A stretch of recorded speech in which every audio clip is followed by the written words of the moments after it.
retour à Thiès pour nous intéresser à l'agro-industrie. Elle se développe dans la capitale du rail.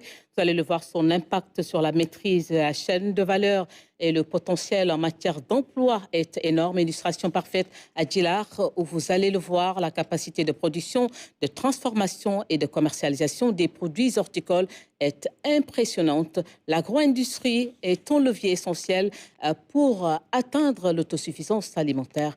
Papa Babacar. Fatou Dione subvient aux besoins de sa famille grâce à son activité de cueilleuse.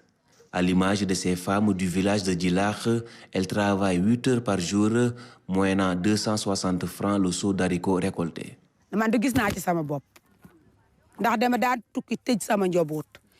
Auparavant, je quittais mon village pour la ville à la recherche de moyens de subsistance. Mais maintenant, je rentre chez moi après chaque journée de travail. Nous sommes véritablement satisfaites. Elles sont plus de 400 récolteuses à fréquenter la ferme durant les 8 mois d'activité. Elles viennent pour la plupart des localités de Djilar ou de Ndiaganyao. On travaille avec des seaux. Après les avoir pleinement remplis, on part pour le pesage. En retour, on reçoit un jeton comptabilisant le dépôt ainsi de suite jusqu'à 17 heures.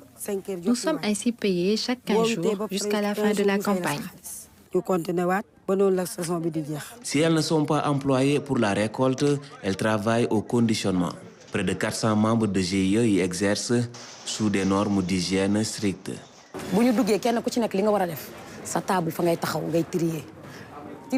Chacune d'elles sait ce qu'elle doit faire.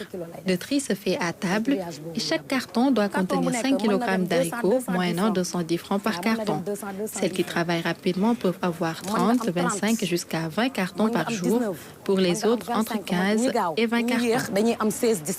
Développée par un ressortissant italien implanté au Sénégal depuis 30 ans avec le concours de l'ANIDA, la ferme de Djilar s'est fait un nom dans la production de pastèques, de courges, de melons et d'haricots verts. On est devenus des bons producteurs d'oignons.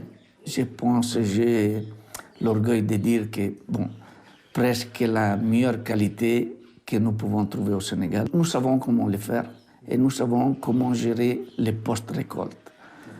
Tout ça, il nous a donné la possibilité d'employer beaucoup de monde. Moteur de croissance et pourvoyeur d'emplois, l'agro-industrie est, selon ces professionnels, le meilleur moyen d'atteindre l'autosuffisance alimentaire, sève nourricière de la souveraineté. Nous avons l'ANIDA, nous avons le PRODAC et nous avons un centre de recherche qui est ISRA et des écoles de formation de qualité. Et nous ne pouvons pas atteindre notre suffisance alimentaire. L'agrobusiness est plus rentable que l'agriculture familiale. J'ai un groupe qui sont des villages. Ce sont les irrigateurs et les pompistes.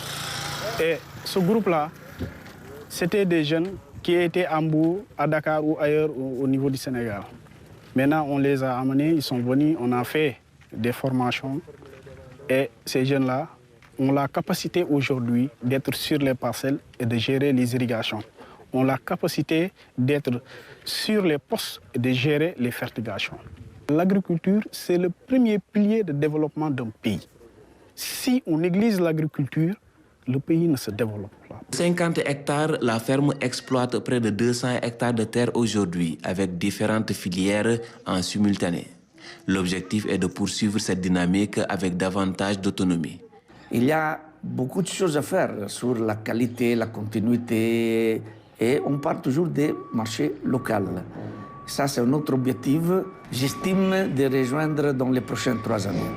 Le potentiel de l'agrobusiness en matière de productivité, d'emploi et de compétitivité est non négligeable. La ferme de Djilar démontre cette capacité essentielle à l'essor de notre agriculture à côté des exploitations familiales.